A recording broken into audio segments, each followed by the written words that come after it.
Salam Malaysia Madani, you're watching Malaysia Tonight with me, Brendan Paul. Now, the Public Service Department, JPA, will continue to offer scholarships for medicine, dentistry and pharmacy.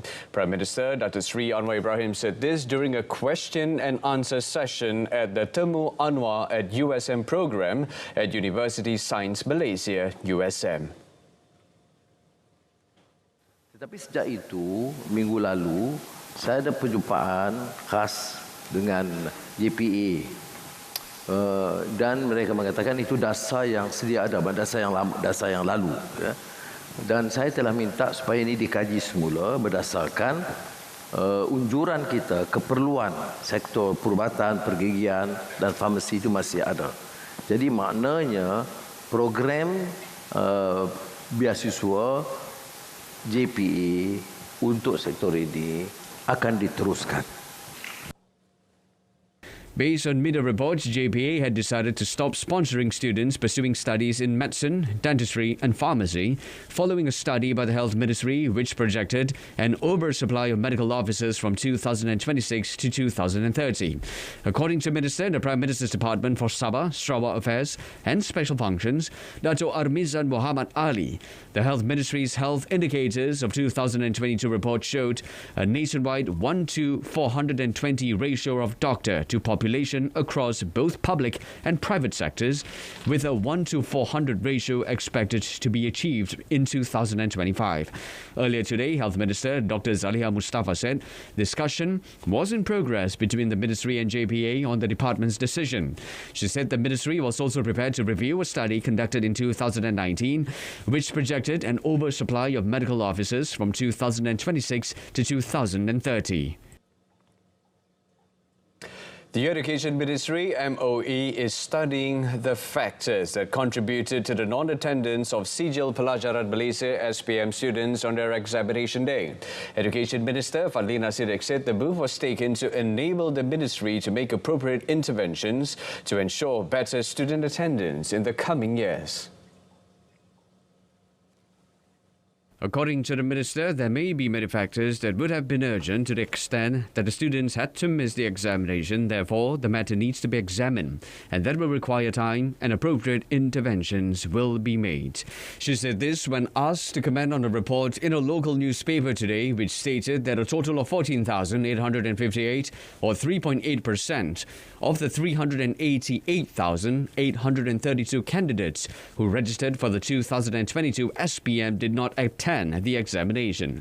Based on an analysis by the MOE, there was an increase in the number of SPM candidates who did not attend the examination last year compared to the 2021 SPM, which recorded 10,681 or 2.7% absent candidates out of a total of 392,837 registered candidates. Meanwhile, Fadlina said more than 90% of the candidates who sat for the SPM last year obtained their certificate compared to only 80% the previous year. She added that the focus by the MOE is to further increase the percentage of candidates who obtain the certificate. Malaysians who are victims of job scams and find themselves stranded in foreign countries are those easily swayed by advertisements on social media, offering job opportunities with attractive salaries and other benefits. Home Minister Datuk Sri Saifuddin Nasution Ismail said subsequently their family members or parents would lodge a missing person report or seek help to locate them abroad. Elaborating further on the matter, the minister said the root cause is the tendency to be easily manipulated into believing the social media campaigns where they are offered lucrative income, comfortable accommodation, paid plane fares and all kinds of things when working abroad. Apabila mereka telah sampai ke sana, mereka dapati bahawa hal yang mereka lalui tak macam yang mereka diberitahu. Jadi daripada situlah kemudiannya ada yang sempat menghubungi pihak berkuasa iaitu pihak polis. Yesterday, Bernama reported that the mother of Chong Sum Yi, 22, a Malaysian woman believed to be missing in Chiang Mai, Thailand, does not believe the viral videos of her daughter claiming she is safe and healthy. Datuk Sri Saifuddin Nasution said the woman's disappearance has been left to the police to investigate, and so far he has not received any updates on the case.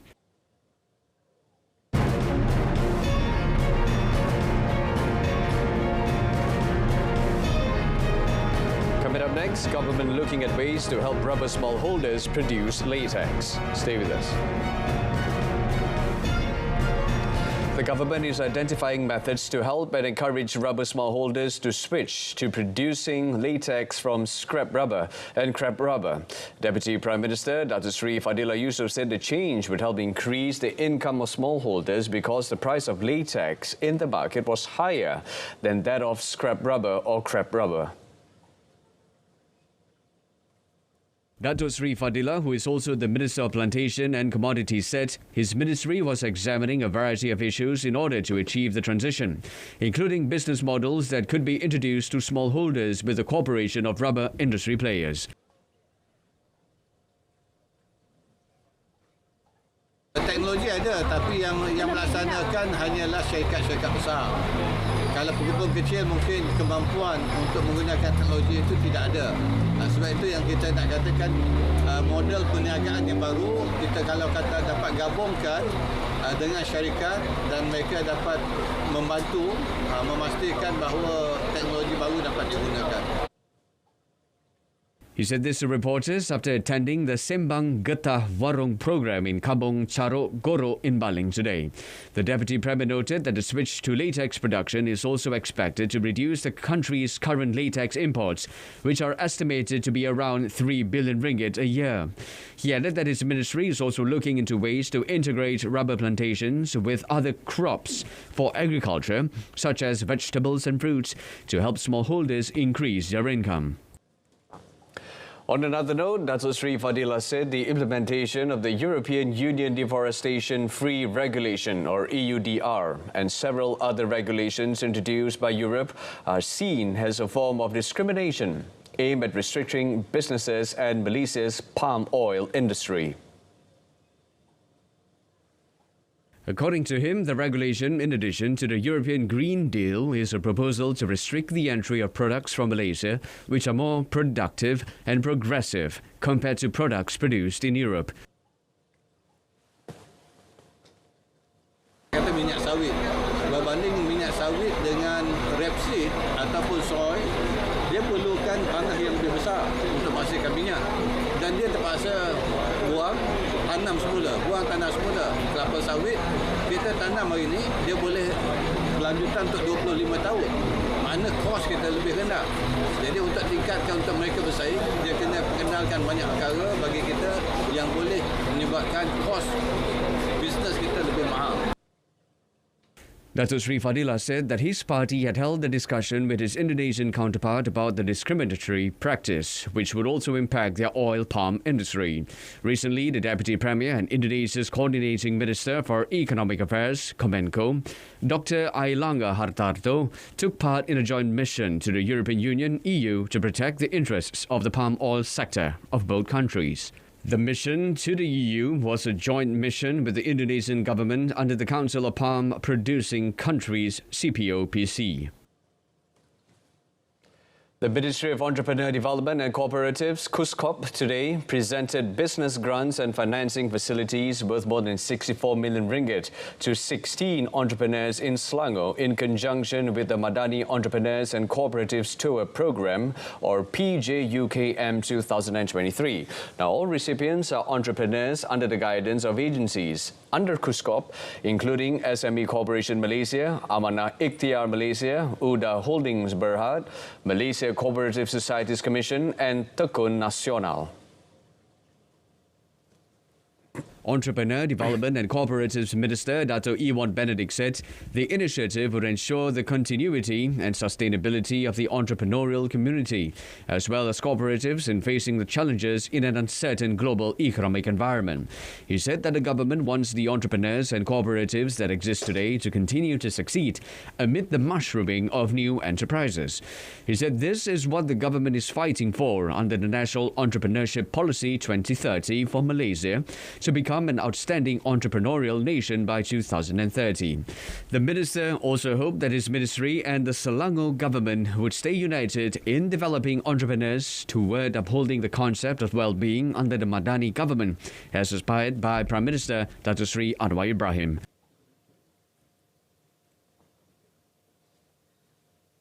Tanggungjawab saya adalah untuk melihat bagaimana mana kementerian di Kerajaan Persekutuan ini bersama-sama dengan pimpinan kerajaan negeri bekerjasama untuk mendepani isu-isu dan termasuklah cadangan-cadangan yang telah dikemukakan oleh Yang Berhormat Menteri Besar tadi.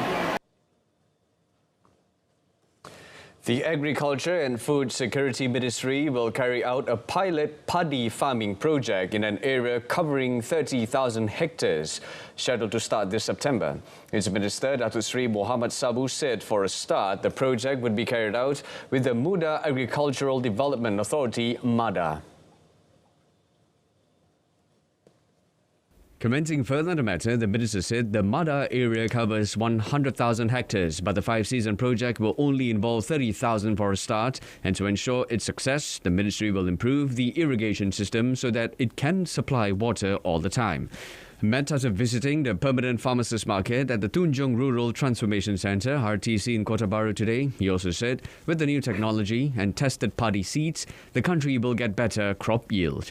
Datuk Seri Muhammad said this in response to a statement by Prime Minister Datuk Seri Anwar Ibrahim yesterday that the government was considering the 5 seasons in 2 years paddy cultivation initiative as one of the efforts to improve the country's rice output. According to Datuk Seri Muhammad, the project will be carried out prompted by the success in Sekinchan, Selangor, which was able to produce 7 to 12 metric tons of paddy per hectare. Meanwhile, Datuk Seri Muhammad also assured that there would be a sufficient supply of cattle for this year's Idul Adha sacrifice. Despite a 10% drop in crop yields due to the El Niño phenomenon, the government said the situation is under control. Deputy Agriculture and Food Security Minister Chan Fung Hin said El Niño had yet to be a disaster that should be feared in the country. Memang ada sedikit kemerosotan penghasilan lebih kurang 10% lah. Cuma yang El Nino ni dia membawa efek kepada lain tumbuhan, lain sayuran, lain buahan, dia ada efek yang lain lah. Seperti contoh kalau cili dia akan tambah lebih pesat dan itu terung ke, itu apa yang timun ke, itu hasil akan lebih baik. So ada juga yang mengalami kemerosotan lah. Yang seperti yang durian ni. He said this after launching the Urban Community Farms Carnival in Kota Kinabalu today. Present was Kota Kinabalu Mayor Datuk Nur Liza Awang Alip. However, Chan, who is Kota Kinabalu Member of Parliament, said the ministry's concern about the effects of El Niño was focused on water levels in reservoirs to prevent droughts that could affect paddy growth. He said to ensure food security, Paddy Beras Nasional Berhad Bernas had agreed to import another 150,000 tons of rice. The first month of the Pemutihan in Terengganu saw almost half of the employers checked failed to contribute to the Social Security Organisation or SOCSO. Terengganu SOCSO Director Fariha J. Hussein said it involved 255 employers out of the 585 inspections carried out by the agency throughout the state last month. Fariha said this year, SOCSO is carrying out the operation nationwide for 2 months, from 1st May to 30th June, unlike previous years which only lasted for 1 month. She also said inspections made last month found that 255 or 43.6% of employers failed to register and contribute to SOCSO. Various reasons were given by them, including not knowing the existence of SOCSO and not having time to register. The state SOCSO director added that a total of 14 self-employed individuals had registered with the Self-Employment Social Security Scheme, SKSPS, in May, with a total contribution of 652,000 ringgit and 40 cents. The Self-Employment Social Security Scheme was introduced to provide protection for individuals who are self-employed under the provisions of Self-Employment Social Security Act 2017. The Ministry of National Unity will carry out the National Unity Index Survey, or IPNAS, for the 3rd time this year to assess the level of unity of the multiracial communities in the country. National Unity Minister Datuk Aaron Agodagang said the IPNAS, conducted together with the Institute of Ethnic Studies, or KITA, University Kebangsaan Malaysia UKM last year, showed an increase in the level of national unity to 0.62 compared to 0.57 in 2018. According to the minister, there was an increase in the level of unity of the multiracial society in the country, and with the new slogan of Unity Government and Malaysia Madani, he said his ministry is taking the opportunity to enhance the unity of the people. Dan kita telah pun mengadakan satu kerangka perpaduan. Dalam Malaysia Madani ini ada beberapa fokus utama, dan Kementerian Perpaduan kita fokus kepada kebudayaan dan kemasyarakatan. Dua itu. Yang lain ekonomi, pendidikan, undang-undang itu di bawah kementerian lain. Kita ini kemasyarakatan dan kebudayaan. Dato' Aaron hopes that the IPNAS that will be implemented soon will show that the level of unity is on the rise and in line with the establishment of the unity government led by Prime Minister Dato' Sri Anwar Ibrahim. He said that in order to achieve that, the government will bring back various programs such as Program Semara Kenegaraan, Program Semara Perpaduan, and Program Semara Rahmah to enhance unity among Malaysians. He said this after officiating the Rahmah Tamah Unity Keamatan and Gawai 2023 program at Dewan Taman Mawar, Pasir Gudang.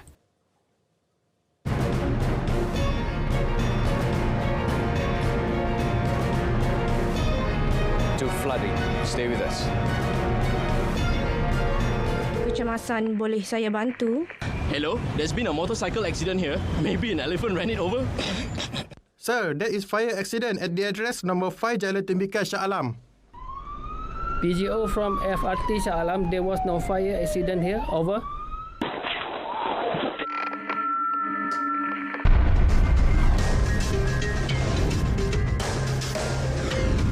MERS 999. Use it wisely.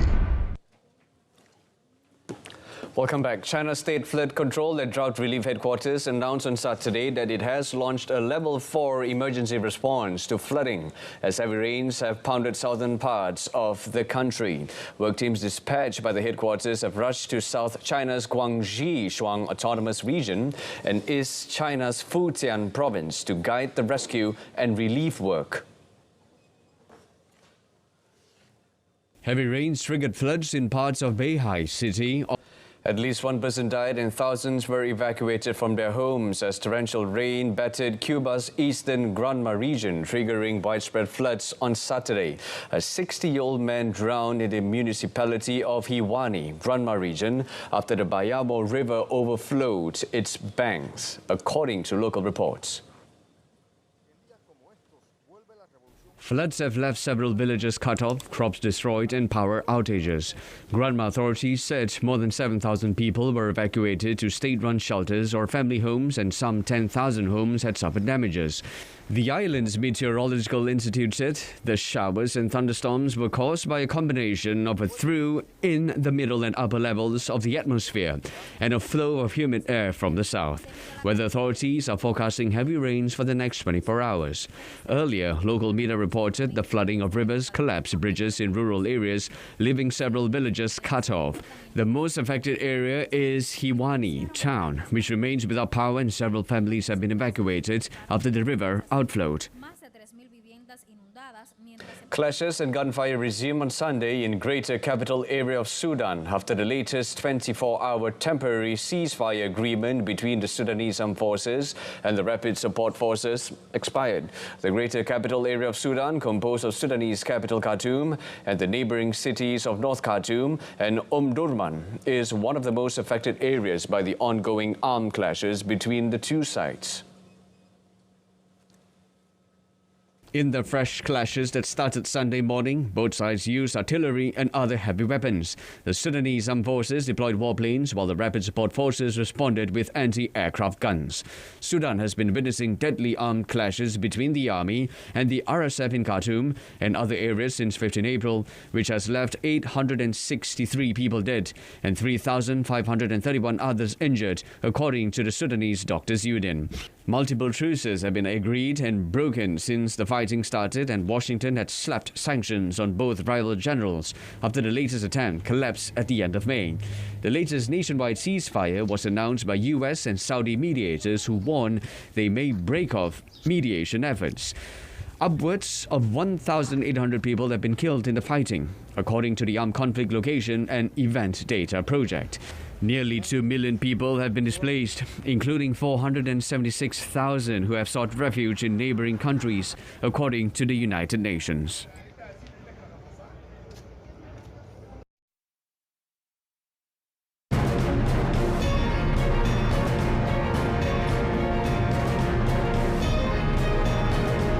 KBS wants more participation in future editions of Special Olympics. Stay with us.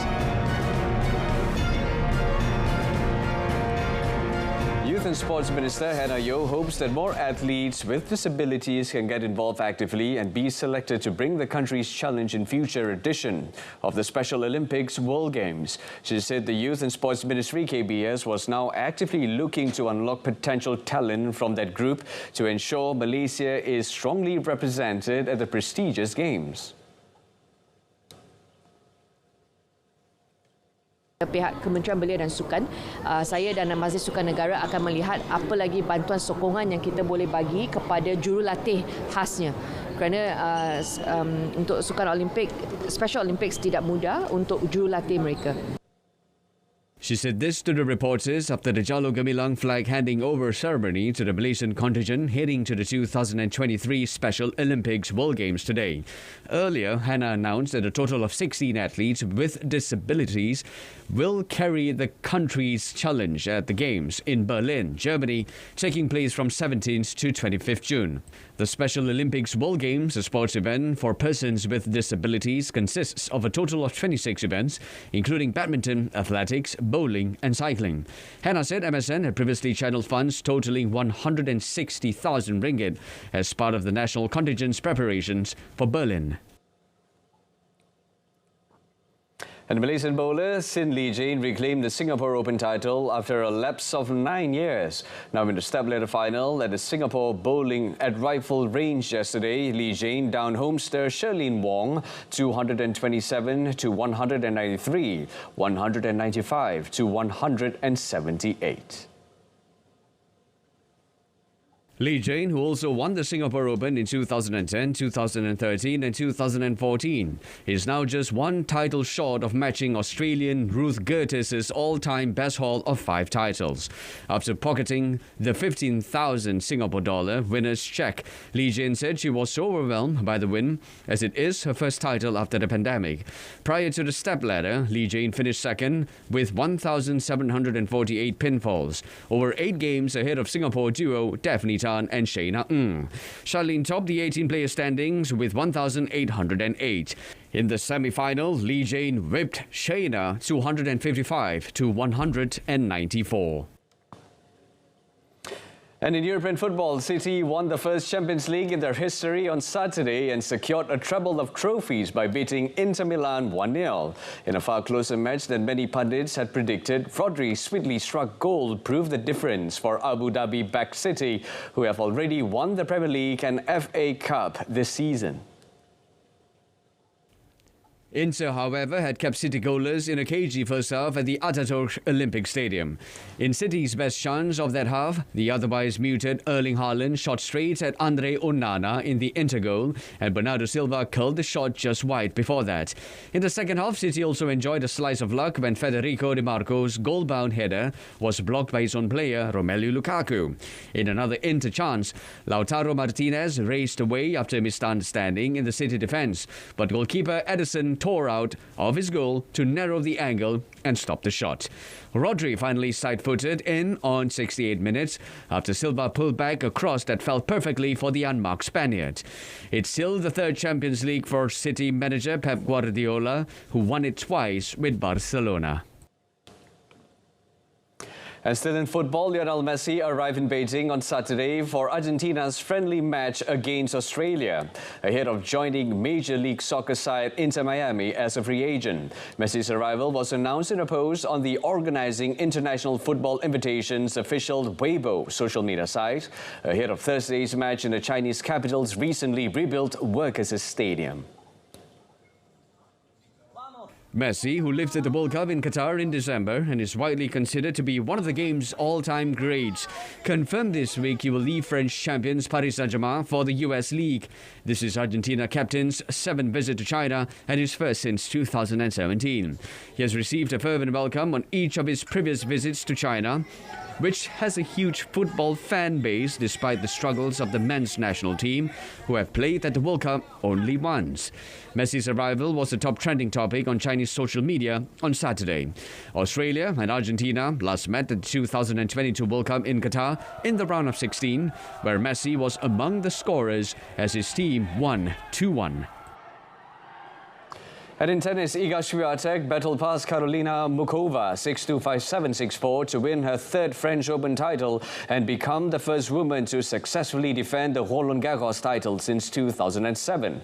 The 22-year-old Swiatek is just the third woman in the Open era to win each of her first 4 Grand Slam finals. The pole adding to her 2020 and 2022 titles in Paris and last year's US Open triumph. And that's it from us this evening. And our top story, JPA to continue offering scholarships for medicine, dentistry and pharmacy. Join us for updates at noon at 12:30 p.m. tomorrow on TV2. Till then, I'm Brendan Paul. Malaysia Madani, cekap perpaduan penuhi harapan. Thanks for watching.